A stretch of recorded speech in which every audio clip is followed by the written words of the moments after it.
17-бөлүм. Иса өзүнүн шакирттерине мындай деди: азгырыктар келбей койбойт, бирок ким аркылуу келсе, ошол адамга кайгы. Ошондуктан ушул кичинелердин бирин күнөөгө түрткөн адамдын мойнуна тегирмен ташын илип, аны деңизге таштап жиберишсе, ал үчүн жакшы болмок. Өзүңөргө сак болгула. Эгерде бир тууганың сага каршы күнөө кылса, ага эскертүү бер. Эгерде кечирим сураса, аны кечир. Эгерде ал бир күндүн ичинде сага каршы 7 жолу күнөө кылып, сага 7 жолу келип, күнөөмдү мойнума алам десе, аны кечир. Элчилер Теңирге ишенимибизди арттыр дешти. Теңир аларга: эгерде силердин сарыгычыдандай ишенимиңер болсо, бул тыт дарагына тамырың менен суурулуп деңиздин ичине отургузул десеңер, ал силерди укмак деди. Бирөөңөрдүн жер айдаган же мал кайтарган кулуңар бар дейли. Ошол кул талаадан келери менен кожоюнага тез келип дасторконго отур деп айтабы? Тескерисинче ага: мага кечки тамакты даярда, мен тамактанып бүткөнчө белиңди бууп мага кызмат кыл, андан кийин өзүң тамактан деп айтат да. Буйругун аткарган үчүн ал кулуна эмне алкыш айтабы? Айтат деп ойлобойм. Силер да ошолордой болуп, өзүңөргө тапшырылган ишти аткаргандан кийин, биз эч нерсеге татыбаган кулдарбыз, аткарышыбыз керек болгон ишти гана аткардык дегиле.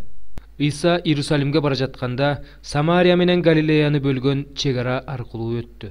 Ал бир айылга киргенде, аны пес ooрлуу 10 адам тосуп чыкты. Алар алысыраак токтоп: "Иса устат, бизге райым кыла көр" деп кыйкырышты. Иса аларды көргөндө: "Ыйык кызмат кылуучуларга барып, өзүңөрдү көрсөткүлө" деди.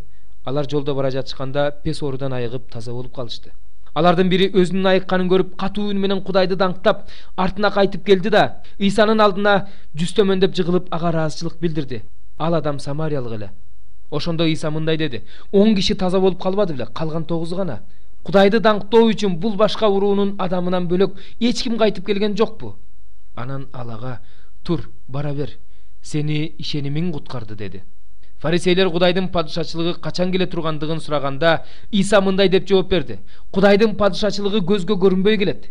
Мына ал бул жерде же тигине ал тиги жерде деп эч ким айта албайт. Анткени Кудайдын падышачылыгы силердин ичиңерде." Анан шакирттерине мындай деди: "Адам уулунун күндөрүнүн бирин болсо да көрсөк деп эңсей турган күндөр келет, бирок көрбөйсүңөр.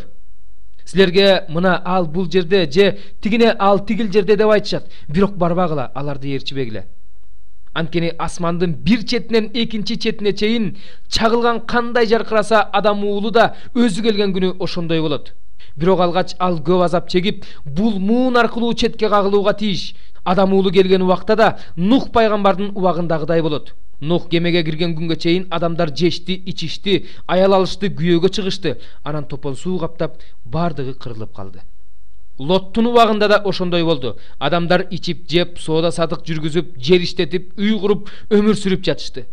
Бирок Лот Содомдон чыккан күнү асмандан от менен күкүрт жаап, бардыгы кырылып калды. Адам уулу келген күнү да ошондой болот.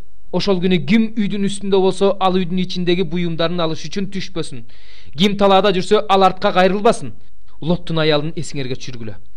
Ким өз жанын сактап калгысы келсе, ал андан түбөлүк ажырайт. Ким өз жанынан ажыраса, ал тирилет. Силерге айтып коеюн, ошол түнү бир төшөктө жаткан 2 кишинин бири алынат, бири калтырылат. Чогуу жаргылчак тартып отурган 2 аялдын бири алынат, бири калтырылат. Талаада жүргөн 2 кишинин бири алынат, бири калтырылат. Ошондо алар Исадан: "Теңир, мунун баары кайсы жерде болот?" деп сурашты. Иса аларга: "Өлүк кайсы жерде болсо, жоору кузгундар ошол жерге чогулат" деп жооп берди.